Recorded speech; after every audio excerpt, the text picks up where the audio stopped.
Hello, I'm going to be showing you guys our high poly workflow, taking objects from the low poly versions that we already have and then moving them to high poly, ready to be baked onto Substance Painter. Okay, so first things first, as always, we've got to take our object from the backlog and decide what we're doing.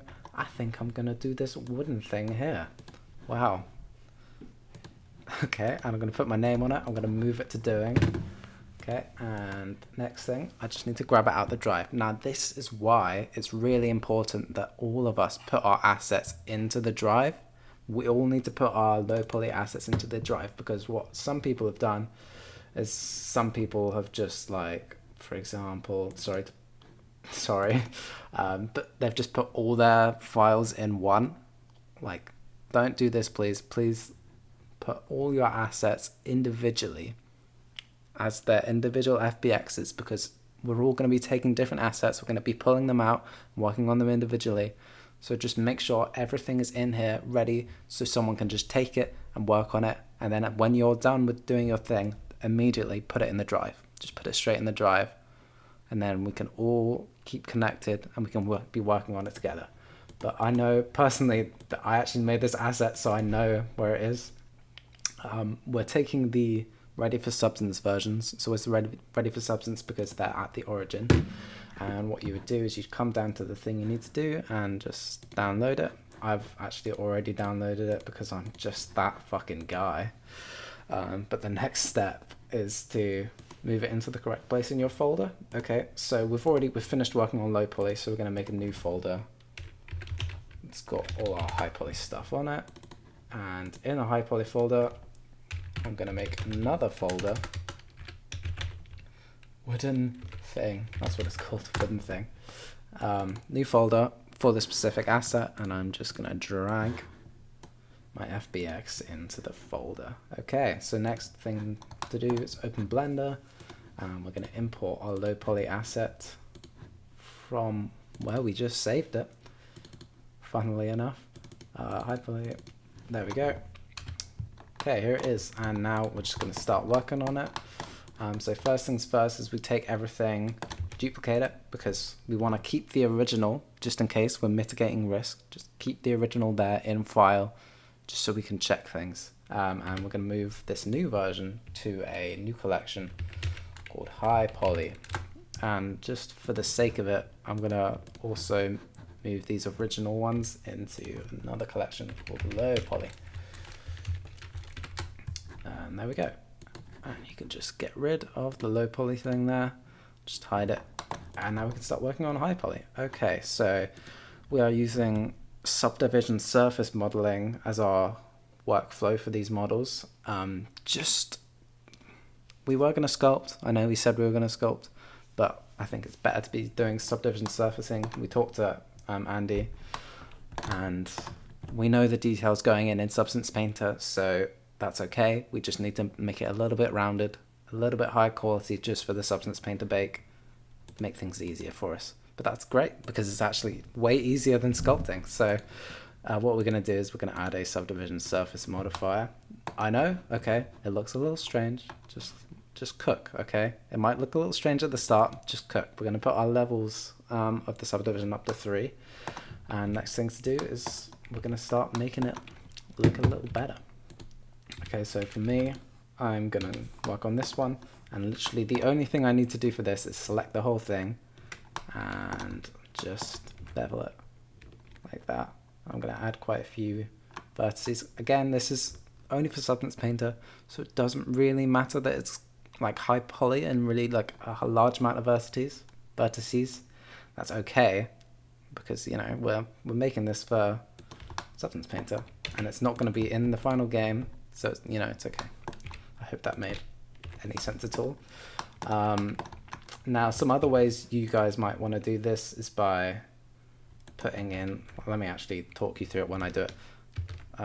Putting in a edge loop and then dragging that over here.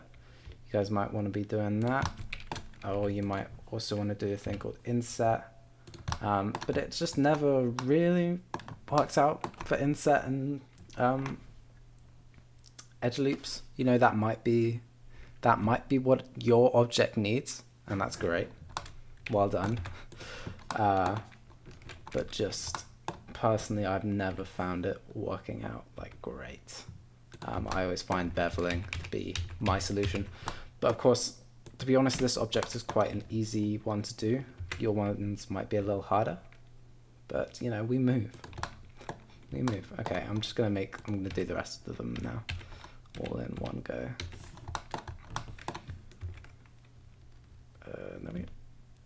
Okay, and you can see that all we're really doing is just making them a little more curved. If we go back and bring up the low poly versions, you can see they're like super blocky, but we're just adding a little bit of curve just to make it look a bit nicer in the bake. Oh, and I missed this one. I kind of worry that I'm being like really condescending by explaining all the details, but I feel like, you know, it's only going to help by doing that. It's only going to be a good thing. Okay, and I'm doing the same thing. I'm doing the exact same thing as before. I'm beveling. Beveling is like, you're going to be great in this one. But I'm sure you guys can do it. So literally, not much of a difference, as you can see, but just enough to give it a little bit of a round, just to make it look a bit nicer, you know? Okay, so I'm gonna Control A, visual geometry to mesh, just to apply it all to the geometry. Wow, doesn't that look nice? Don't know why I said that like that. Of course, we got to save our file in HighPoly. The same folder that you put your FBX in, we're gonna name it object name wooden thing and HighPoly. That's for the blend file. Okay, and when we export it, we are going to export it as an FBX, of course.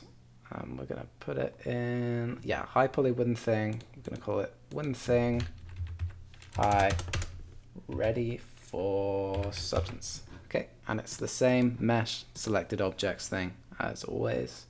Wooden thing ready for substance. Okay, this is right. Okay, export it, and immediately, when you're done, immediately, we're going to go into official game blockouts, HighPoly, find your name, and in the ready for substance file, see I've already got one in here, you just take your hi and you put it right in, right, just like that. Give it a second. Okay, and it's in there, ready for whoever works on it next. They can immediately grab it and they're good to go. What we're also going to do is we're going to go back to Blender, and just so we, for quality assurance sake and reviewing, I'm going to take a screenshot, save it as in the HighPoly wooden thing, and it's going to be called wooden thing, or object name for you guys, HighPoly. Lovely. And next thing to do is put in the Trello.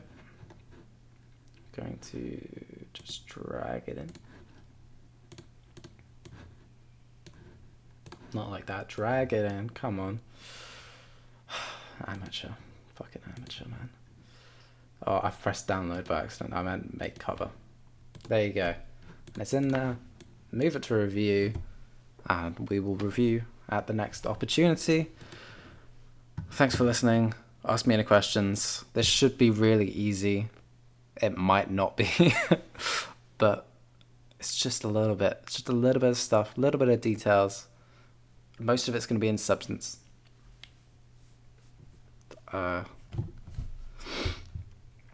like, what are you guys up to, you know? All right, see you.